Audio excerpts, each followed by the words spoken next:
Welcome to Vape News Radio, the voice of vaping. In each show, we share the latest about regulations and things you need to know, plus upcoming conferences and fests, along with interviews with the movers and shakers in this fabulous vape space. Are you looking to get into this ever-expanding marketplace? Do you want to master this industry? Listen up as Norm Bauer, the vape mentor, shares it all. And here's your host, Norm Bauer.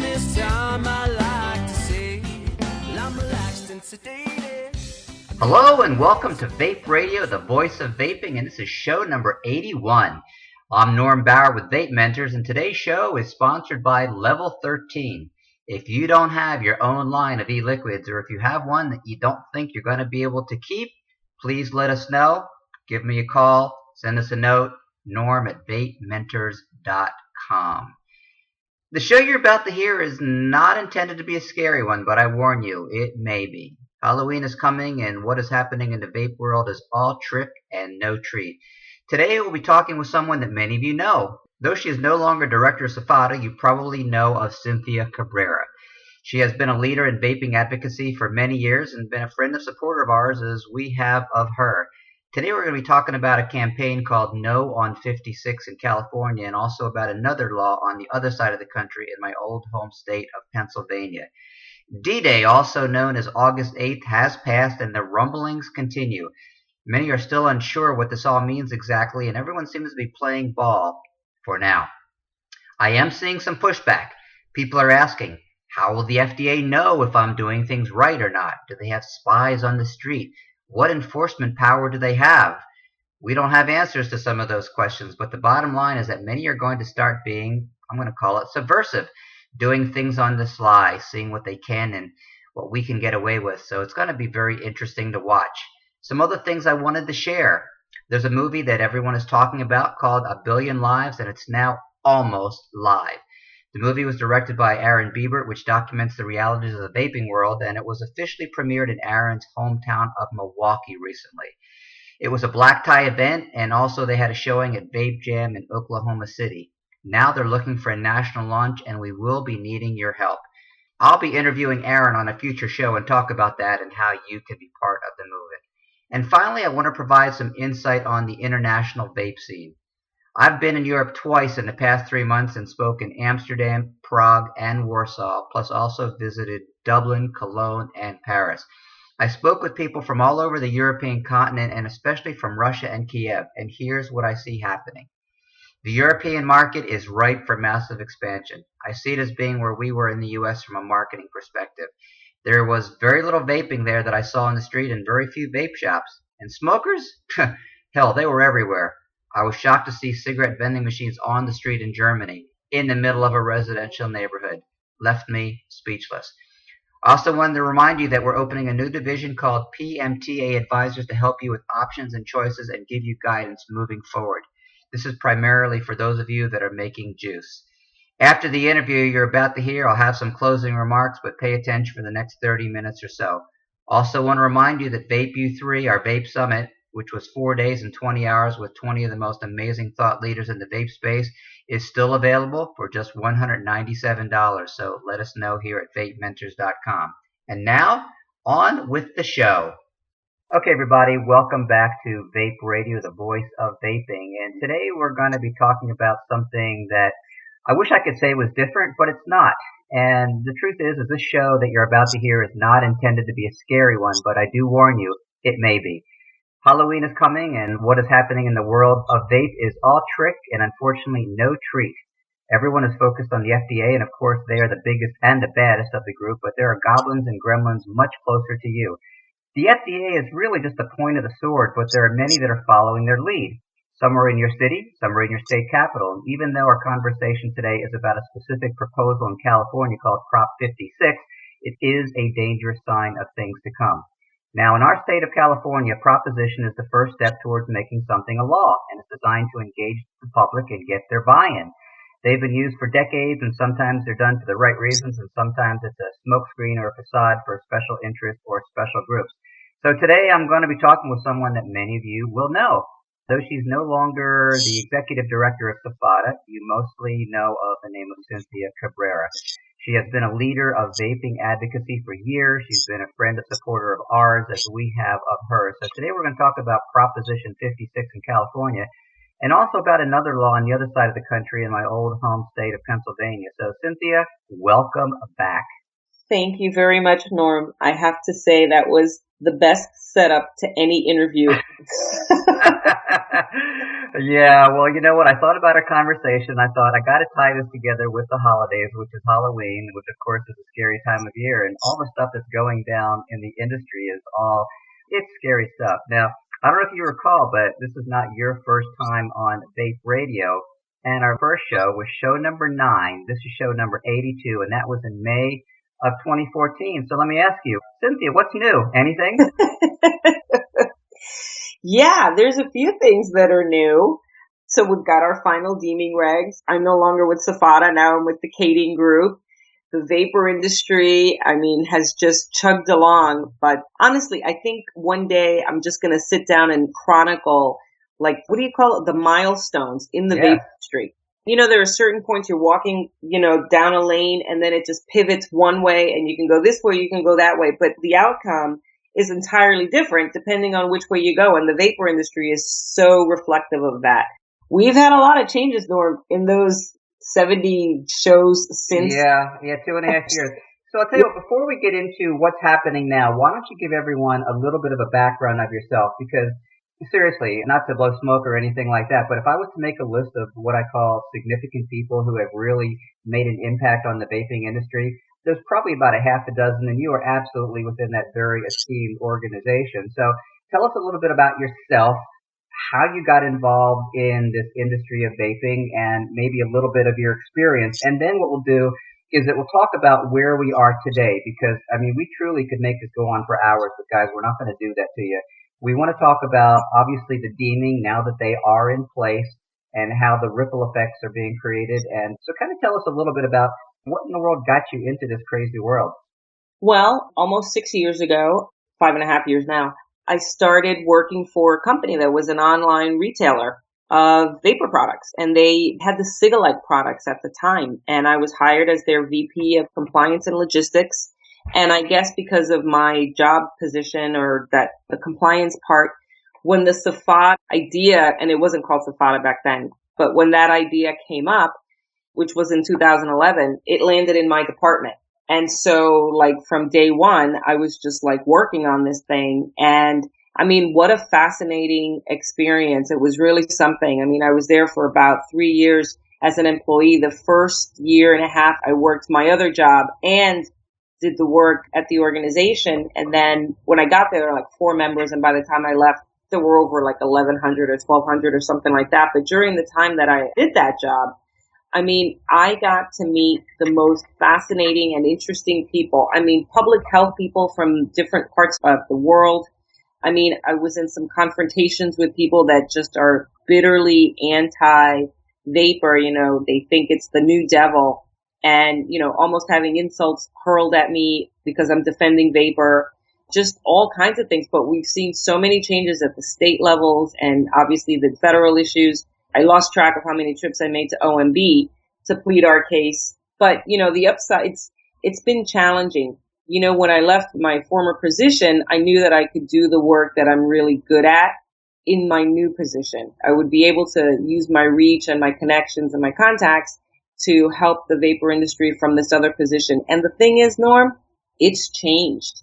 We're going to talk about California, I know, but just from a perception point of view, the vapor industry, we're vehemently, hey, we're not big tobacco. Hey, we're not tobacco. Hey, we're not this. But the fact of the matter is that now that the deeming rules are in place and states have acted accordingly, or some in advance of the deeming rules even being in place, the argument we're not tobacco, the nuance is lost on so many regulators and legislators now. And so we, as the vapor industry, we need to kind of regroup and fight with another message, because all that has to happen is for somebody to say, well, you were deemed to be a tobacco product. And just to be clear, with the final deeming regs, none of the lawsuits that have been filed have asked that we not be called tobacco. Well, the saying is, if it walks like a duck and talks like a duck, then it's a duck. So the problem is that we are by default ducks. In other Correct. words, we are now tobacco because the government said that we are tobacco. So I'll tell you what, I want you to think back to when you first started in this industry in 2010, and I started a few years after that in 2013. And it was a very wild west when I got started, to the point of where anyone and everyone could start a business and did. So in 2010, obviously this was right after the tare decision and right after a lot of fairly significant lawsuits had taken place. But, to kind of look back and reflect on what was the market like back then when it comes to like the FDA's position, because the FDA has been tasked for years to put together some implementation here. And so do you think that they have actually been looking at this industry that far back, as far as 2010? Well, they started looking at the industry because of the SFATANational case, but I will tell you, you couldn't find a vape store anywhere. The company that I used to work for, the online company, I remember them talking about setting up a kiosk somewhere potentially, or having pop-up stores, or, franchising out this whole concept, and it never got off the ground. I'm not sure why. But at the time, everything was done online, and it was just these little pockets of communities. And listen, the body parts people weren't even coming after us yet, right? We weren't even in their sights. I will say that the tobacco companies were paying attention, this interesting new thing. So that was definitely happening. But I remember in 2011, it was like, I don't know, March or April of 2011. I'll never forget it. Sitting in my office and reading the Tobacco Control Act and thinking, holy cow, what the hell are we going to do with this thing? I was blown away. And I remember emailing one of the attorneys and saying, hey, this substantial equivalence thing, how does this work exactly? And him breaking, me asking about modified risk tobacco products and him breaking it down. And really, it was just like a question and answer type of thing, because there was just so much to learn. But it was like, wow, these products are so different. And by the way, I was working for a company that had cigalikes, not even the mods and the really awesome stuff that we see now. And even then it was like, well, these don't combust. Why are we treating them the same? Why would they be treated the same? So it was something. It was a totally different world. People were still importing stuff like crazy and just going off the rails and doing whatever. It was insane. Well, in some respects, we were our own worst enemy. And ladies and gentlemen who are hearing this for the first time, for those of you who are new to Vape Radio, we have a lot of information in our archives. We've got several interviews on the deeming regulations, both before they came out and after they came out. So I started to say is that, we did ourselves a little bit of a disservice because we were a little bit too helter-skelter. We were a little bit too crazy to the point of where anything and everything went. So let's talk about now. Here we are recording this in September 2016. The deeming regulations have been in place for almost a month. The way I've seen it, and, I talk to people throughout the United States and also in Europe. I've been to Europe several times, and I have talked to people over there, which we're going to get into that in a moment about the European market, even though it's early for us here, but it does create opportunities for others. But it seems like a lot of people were quaking in their boots. It's like the Nazi stormtroopers came to the door in the form of the FDA, and now everyone is scared shitless, and they don't know exactly what to do. And I get a sense, and I'd love your take on this, but I get a sense that, yes, the fear is still there, but I think people are starting to poke Superman's chest a little bit to see what they can, quote unquote, get away with, or what type of restrictions are going to be in place, and what type of enforcement is going to be in place. So do you get a sense that there is still extraordinary paranoia and fear out there, Cynthia? Or are you sensing that maybe people are willing to kind of adapt but still push the envelope just a little bit? Do you have a take on that? Well, I have spoken to more people than I care to admit that have said to me that at the end of 2 years, they're just packing it in. Yeah, so they're not hysterical now, but it's because they have a plan to just get out of the market, which is a sad thing. It's not what we want. Sticking your chest out a little bit or poking the bear. I think that just has to happen because the deeming regs are so nebulous. There's no concrete, solid, they contradict each other. They try to cover for every eventuality without really understanding how the products or the market work. So there were all these holes, there were all these gaps, there were all these eventualities that they couldn't cover. It's not this concise playbook that you can go by and feel very comfortable that you're covering everything. So whether they want to or not, businesses are going to end up poking the bear a little bit to see what wakes them up, because it's just going to happen. Unless somebody errs on the side of caution to the degree that they're unwilling to do almost anything, they're going to end up, stepping into gray territory. It's just happened. Yeah. Well, because again, the rules are so vague that you could be totally innocent and naive and you could still do something wrong. All right. So let's talk about why you initially contacted me. So Cynthia and I, we've known each other for years. We write for the same magazine occasionally and we see each other at events and what have you. And in my world, as a business strategist, of course I pay attention to advocacy and of course I pay attention to the rules, but I don't focus on it nearly as much as you have in your past. And so the reality of it is, Cynthia, if you look at what's going on right now, so let's talk about some of these state regulations, Proposition 56, which is very, very dangerous. So let's talk about that and why this is so ominous and the ripple effects it could create throughout the United States. Yeah, so California is like the bellwether for the rest of the country, right? And regardless of whether you like the state or don't like the state, what happens in California does have ripple effects across the country. It's a fact. And we're dealing with a 1-2 punch here. So we've got the deeming regulations that came out just as harsh. They're pretty much right on target with how bad we thought they would be. And states have looked at this and said, okay, yeah, this is a tobacco product. Look at how strictly they're treating them. So we need to do the same thing. Prop 56 was in motion independent of the deeming regs. The problem is that because the deeming regs are now out and vapor products are being treated so harshly, it doesn't help us with Proposition 56. And if you like, I can give you some background on Prop 56 and how we got here. Please do.